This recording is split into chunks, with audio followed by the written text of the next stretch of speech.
Welcome to the Great Detectives of Old Time Radio. From Boise, Idaho, this is your host, Adam Graham, hoping you've had a great first full week of 2010, and hope you're getting ready for a great weekend. We're going to get into today's episode in just a second of yours truly, Johnny Dollar.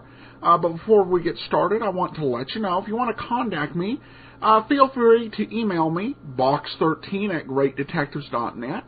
Also, please cast your vote for us on Podcast Alley, podcastalley.greatdetectives.net. Cast your vote once a month. The comments are always appreciated and a great encouragement, but you can vote without leaving a comment. Also, go to survey.greatdetectives.net.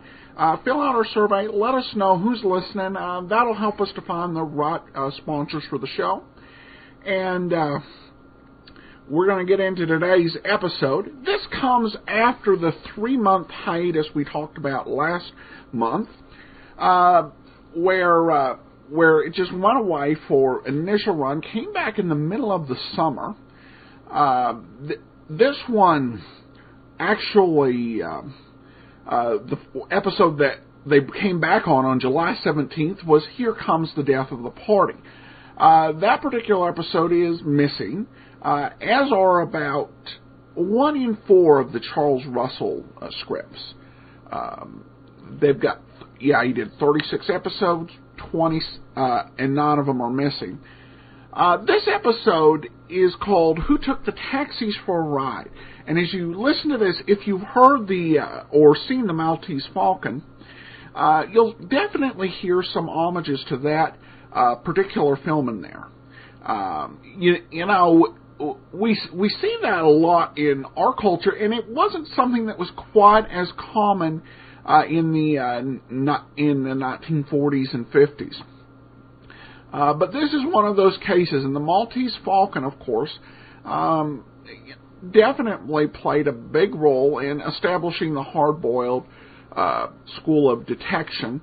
So we're going to listen to that in just a second. Before we get started, I want to let you know, as you make your travel plans in the new year, if you don't have an action-packed expense account, it's important to get the best deal you can. So remember, as you make your travel plans this year, to go to JohnnyDollarAir.com. JohnnyDollarAir.com, where you can get the best deals on hotels, airlines, and cruises. And you can support the Great Detectives of Old Time Radio. Remember that name, JohnnyDollarAir.com. And now we're going to get into today's show. This one is called Who Took the Taxis for a Ride? And then we'll come back. Everybody knows a taxi driver likes being over-tipped, but you can't blame him for not liking being tipped over.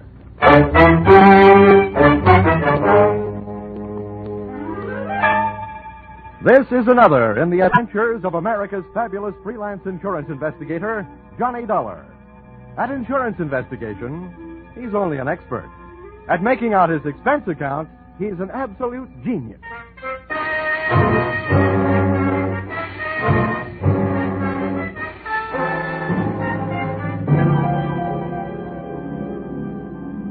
Expense account submitted by Special Investigator Johnny Dollar. To Home Office, the Nutmeg State Liability Underwriters, Hartford, Connecticut.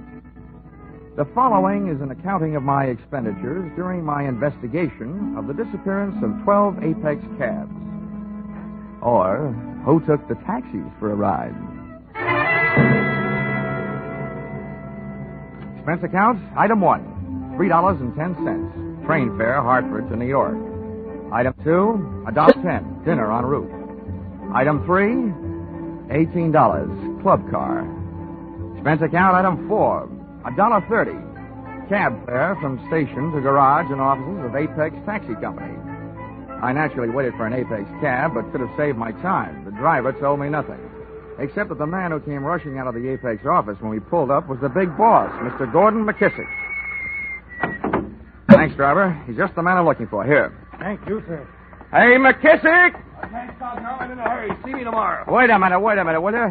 I'm Johnny Dollar from the insurance company. Oh, good. That's different. Just in time. Come along. Where are we going? Come on, tell you in the car.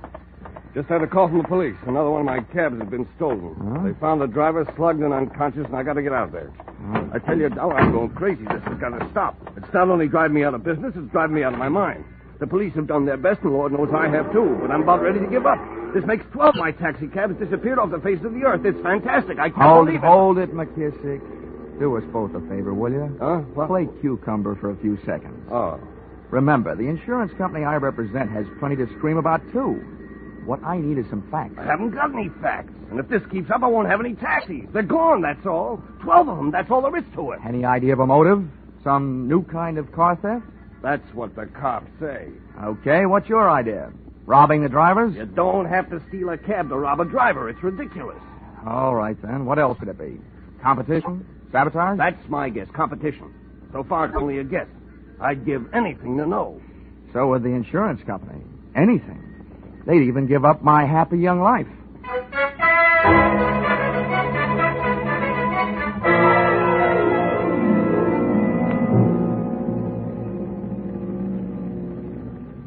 This is it. 13th and East River. Yeah, and there's the crowd. Humanity's strongest magnet. All right. Blood. Yeah. Back. Please. Stand back. Come Hey, on. officer. What do you want? Look, here's my ID. This man is McKissick, the victim's boss. How about getting us through that crowd? Well, all right, but I don't know. The right side of his face don't feel much like talking. It's caved in. Stand aside now. Come on. Move. Out of the way. Come on, Dollar. Let's move in. Okay. Open them up. I can't breathe in here, let alone the hurt man. Out of the way, will you? Okay, Mr. Dollar. Here you are. Oh. Hey, are you right? Is this one of your men, McKissick? Yeah, George Brandon. Been with me 4 years. Oh. Brandon, listen to me. Who did it? Do you know who did it? Try hard, will you? Never saw him before. Yeah, Brandon, only one. Well, what did he look like? Come on, boy. Hey, little guy. Dark. He talks funny. He talked funny? How, Brandon? How? An accent? Come on, Brandon. Well, that's it. All right, clear the way. Stand back. Clear the way for the ambulance. The ambulance. The ambulance turns out to be the wrong kind of a wagon.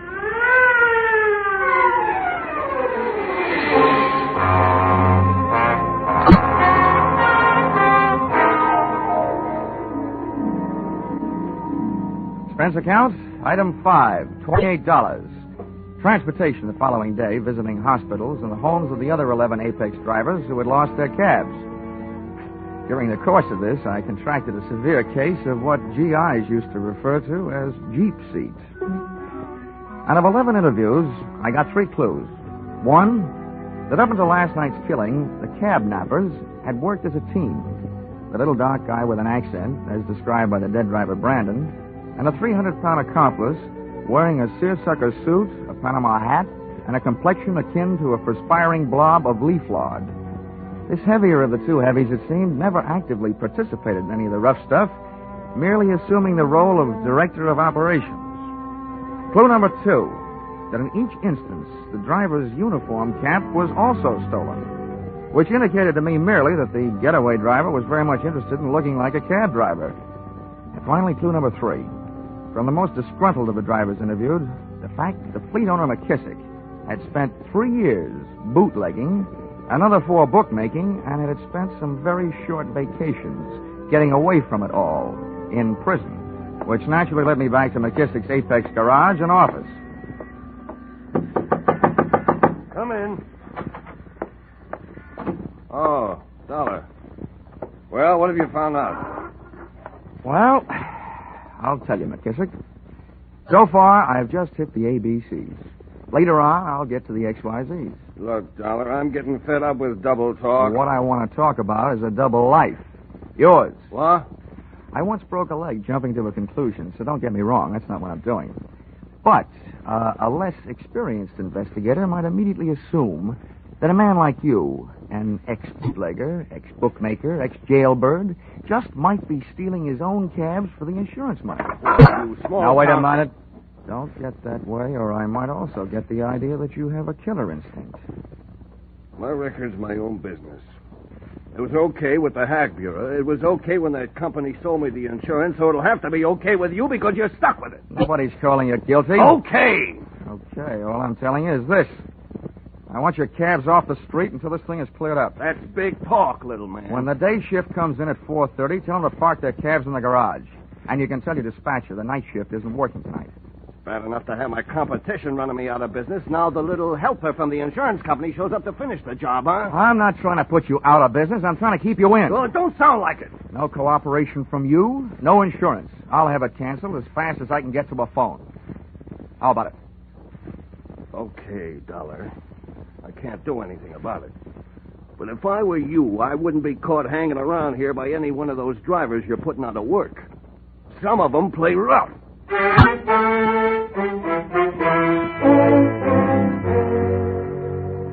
You can always depend on a cab driver for being on time, when it's time to knock off work.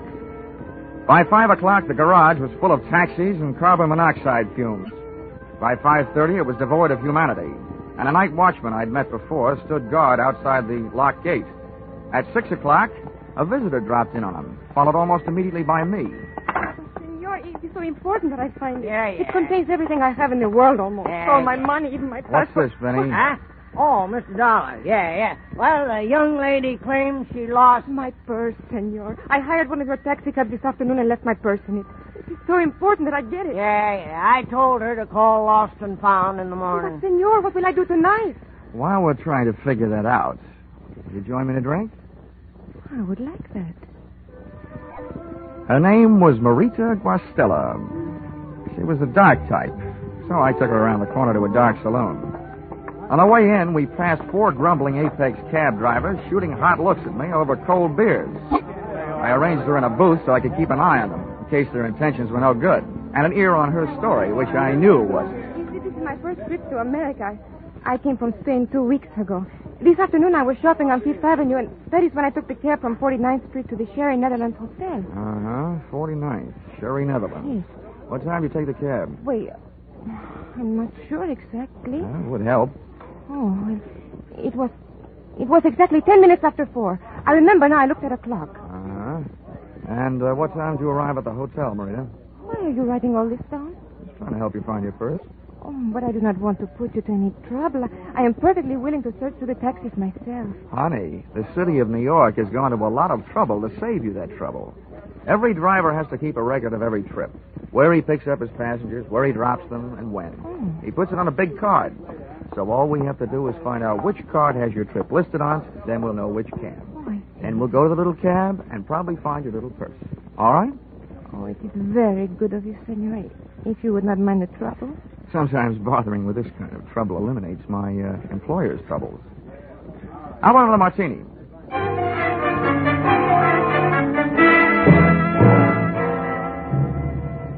Expense account, item 6. $4, bar tab. Tip to waiter, $1. And here's a tip to young ladies who are pretending that they just came from Spain 2 weeks ago. Don't order bird bath martinis and put them away in one gulp. The drinking taste of Spanish ladies is more the sherry type. And martinis are hard enough to get used to in 2 years, let alone 2 weeks. Oh, who knows? Maybe she was just in a hurry to get to the Spanish olives. One thing was fairly apparent, though. She seemed to be in a hurry to get something out of one of those cabs, and not by way of the Lost and Found department. The least I could do, both as a gentleman and an insurance investigator, was to accept her phony-sounding story and take her back to the garage. I arm in arm the sometime senorita around the block, passing the time in a conversation not exactly based on her mother's favorite recipe for a rosa con pollo. As we passed the office portion of the Apex Cab building, I gave up looking into her eyes and saw something that was open even wider, the garage gate. Then what is it? The watchman, he's gone. Perhaps he just stepped inside. Look at the stains on the sidewalk. Blood. Oh, Bridewell. It's been... Bridewell?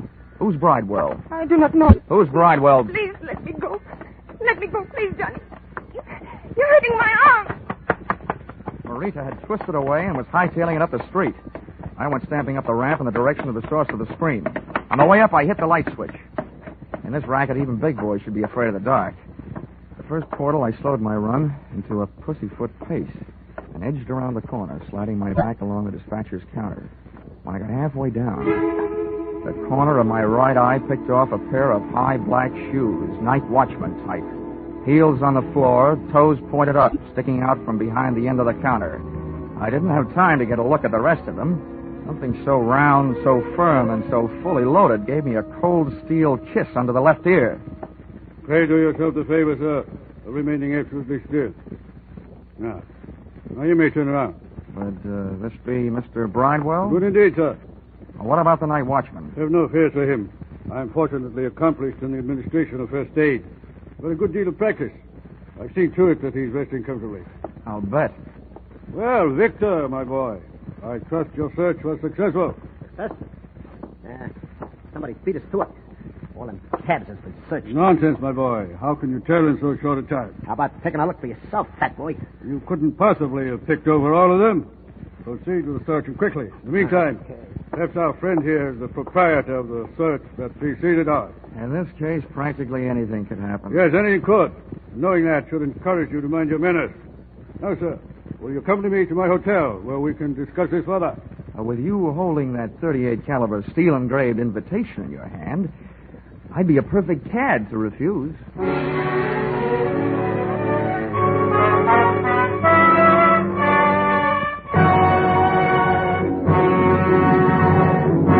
In just a moment, we'll return to the second act of Yours Truly, Johnny Dollar. But first, your armed forces are constantly searching for new methods and devices for national security and better peacetime living. Today's serviceman is a skilled professional who works with advanced techniques and equipment.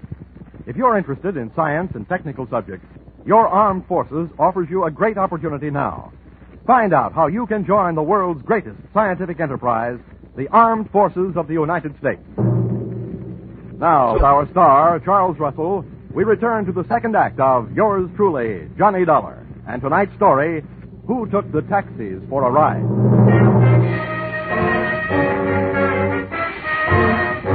Looking for some stolen taxi cabs and wound up in a hotel room looking stupid. Not wishing to make this a permanent effect, I put my mind to work, and the fruits of its labor went something like this. Whoever had been stealing those cabs, and I figured I was face to face with one of them now, had not been stealing the Apex rolling stock for the cabs themselves, but for something evidently hidden in one of them. From here on in, there was only one way to play it, by ear. That was easy, because the pasty-faced 300-pounder draped in a double-breasted seersucker tent was doing all the talking. Back in 1912, when I was expelled from Oxford University as a result of an unfortunate association with an unscrupulous proctor, I arrived at this decision, sir. It is sometimes not profitable to be on the apparently right side. Do I make myself clear? Well, in a roundabout way, I think so. Now then, I am thus fully acquainted with my position in regard to this matter of the Scarlet Madonna. But you, where do you stand?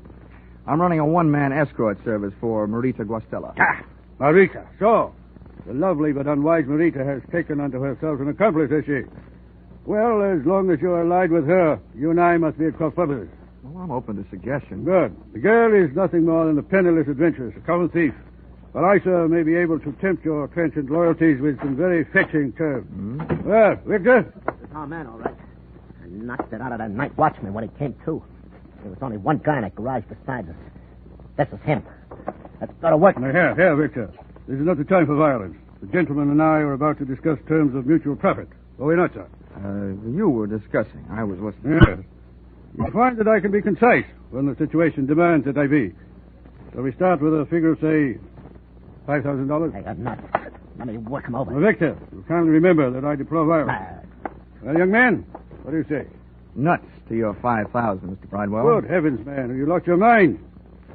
What do you think the Scarlet Madonna is worth to you? Well, so far it's been worth one man's life, 12 taxicabs, on a used car lot that cost her more than $5,000. $7,500 there. Keep coming. Now, see here now. There's not only a limit to my generosity, There's a limit to my patience. How else do you expect to realize such a handsome profit?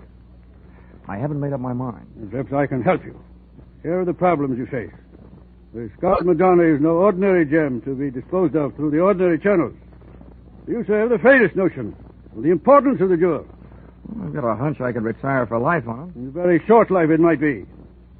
It'd be a pity if your blood were mixed with that already shed through the centuries over the Scarlet Madonna. Now, don't waste time with that story, fat stuff. We haven't got all week. My purpose in this repetitious recitation is bona fide. The bloody history may convince our friend that no one since the year 1256 has been able to share for any appreciable length of time the company of the Scarlet Madonna. Hey, tell him about the For that pirate. was the year it was fashioned. We worn the vestments of John of Vicente.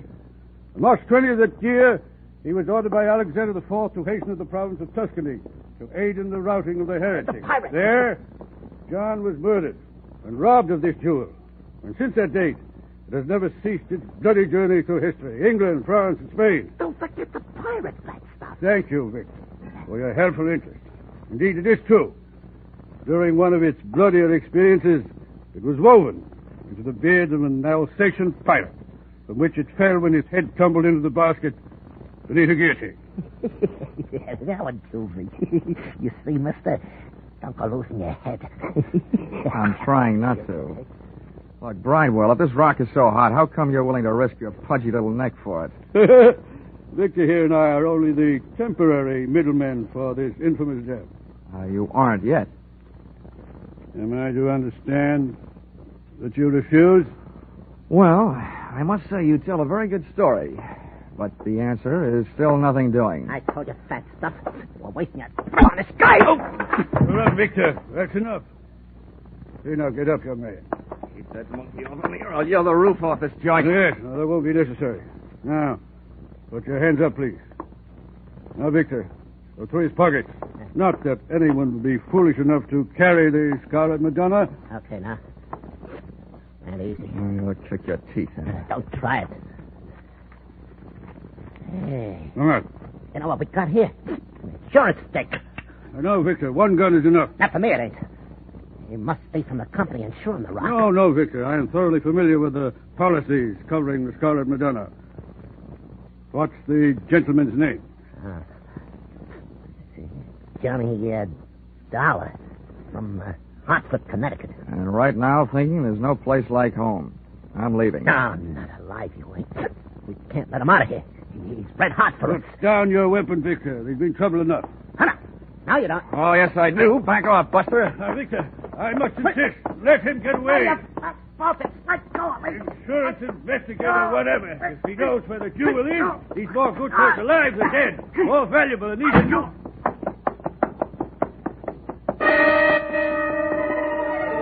The elevators weren't fast enough. I hit every fourth step down 8 flights of stairs to the lobby, out into the street. Mr. Dollar. Johnny, I must see you. Oh, Marita. Well, this saves me looking for you. You just tag right along. Taxi! Here you are, sir. After you, Lady of Spain. Thank you, Johnny. You're welcome.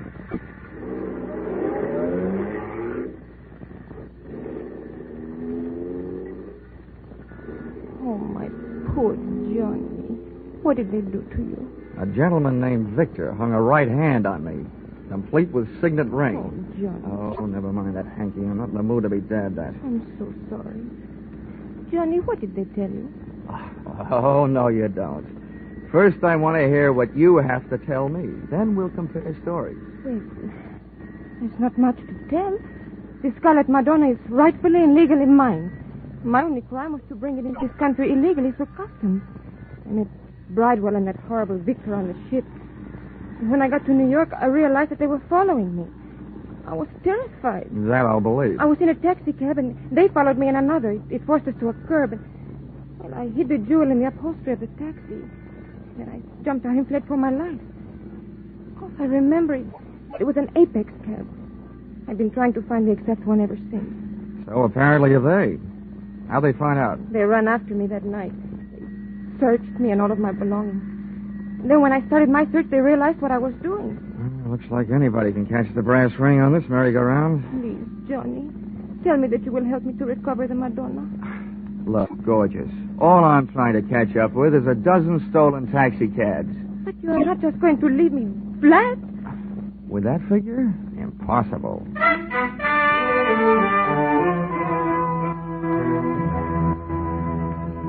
I took Marita to a small hotel, got her a room, and while she was taking a bath, I stole her clothes and left her. Locked in that strongest of midtown prisons, nudity. The first joker I went looking for back at the Apex garage was the unfortunate night watchman. I found him sitting up and taking nourishment out of a bottle and nursing an egg on his head that would have hatched an ostrich. Oh, it's you, Mr. Dollar. Yeah. I tell you, I've been worried about you. Yeah. Thank heavens you're all right. No thanks to you. No, what do you mean, sir? I mean, why'd you tell that sawed-off ape who slugged you around that I searched these cabs in here last night? Why, I didn't mention you, sir. I told him it was the boss, McKissick. Huh? Yeah. McKissick? Where is he now, do you know? He just came by. I believe he's next door in his office. Thanks. Yeah. Oh, McKissick. This case is developing more suspects than a garlic breath in a crowded elevator. Come in, McKissick. Come. I try to level with you. 10,000 is my top offer. Turn it over. Let's see your money. You don't trust me, I don't trust you. All right, you had your chance. From now on, there ain't no money. There ain't no money in it. No, Victor, don't. Hey, what's it? Here's what I owe you. Come on, get up. Boy.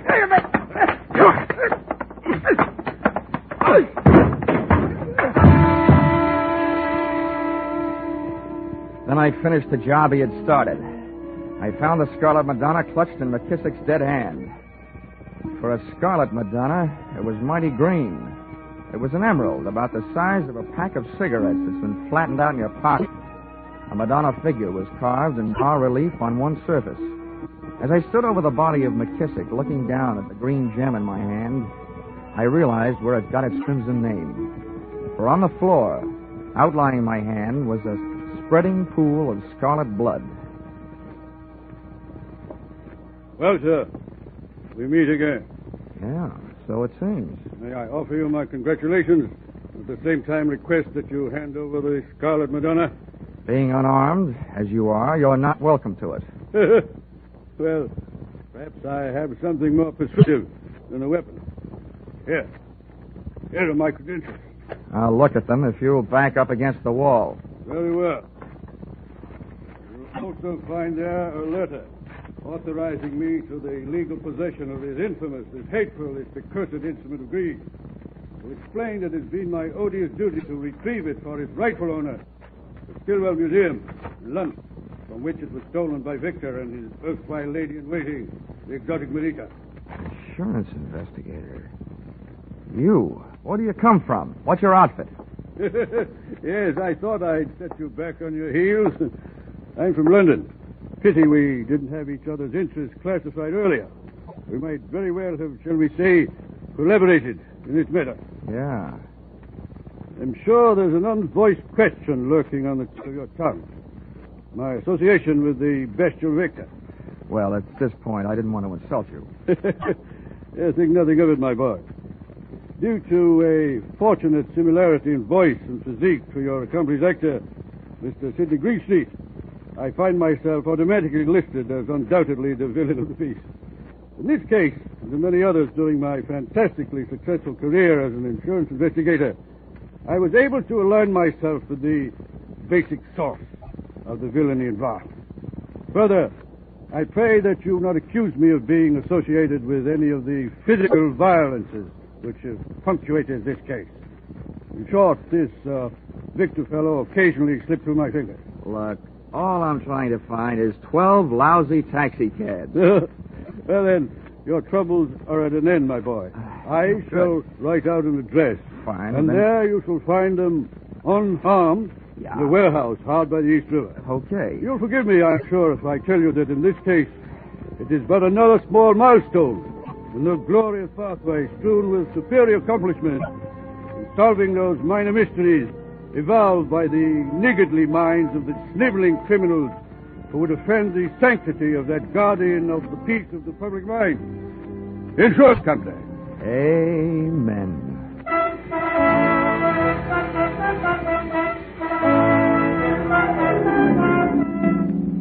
Expense account, item 7.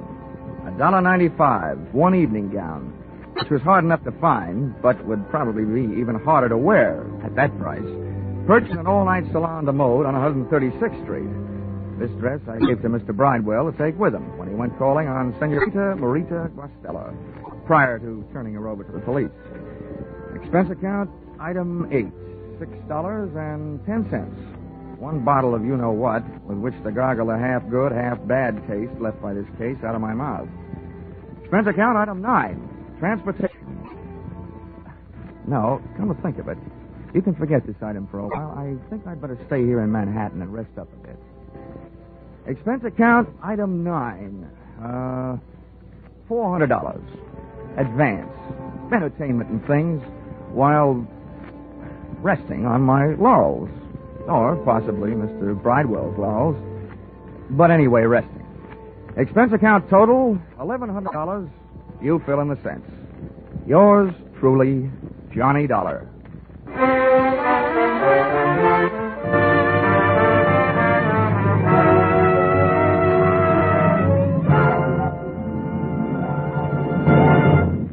Yours truly, Johnny Dollar, is produced and directed by Norman MacDonald and stars Charles Russell, with script by Paul Dudley and Gil Dow. Featured in the cast were Herb Butterfield as Mr. Bridewell, with Paul Dubove, Lillian Baeff, Lou Krugman, Junius Matthews, Jan Arvin, and Jack Prusian. The special music is written and conducted by Leith Stevens.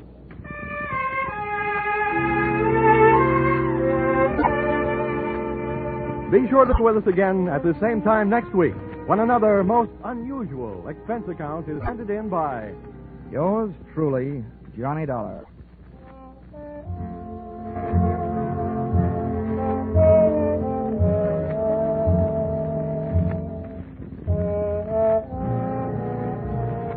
the great hit tunes of early 1939. Deep Purple, Penny Serenade, I Cried for You. How many more can you remember dancing to, romancing to? You'll hear them in smart new 1949 arrangements when your hit parade on parade comes along immediately over all of these same CBS stations. Alan Botzer speaking. This is CBS, the Columbia Broadcasting System. Welcome back. I love that Sidney Greenstreet remark towards the end. They're being pretty transparent about what they were going for here. Of course, there would be no hard feelings at all from Dashiell Hammett because Sam Spade was actually airing on CBS at the time that Johnny Dollar was. They actually had, at the same time, they had Philip Marlowe, Johnny Dollar, and Sam Spade. All three shows actually airing on CBS at the same time. And Gil Dowd, who was the head writer for Yours Truly, Johnny Dollar, was actually a former writer for Sam Spade. And I think you see that kind of Sam Spade dynamic in the Dollar character, because he does some things I couldn't imagine, say, Bob Bailey's performance of Johnny Dollar doing, such as the way of stealing the girl's clothes so that she would not go anywhere. I couldn't imagine Bob Bailey's Johnny Dollar doing that. But that was the way Russell played it. And it was played very spadishly in these early episodes. All right, well, we're going to wrap this up. Spadishly. I think that's a new adjective. Chandler-esque, spadishly. Okay. Well, send your comments, spadishly or not, to box13@greatdetectives.net. And again, please cast your votes for the show over at Podcast Alley, podcastalley.greatdetectives.net. But from Boise, Idaho, this is your host, Adam Graham, signing off.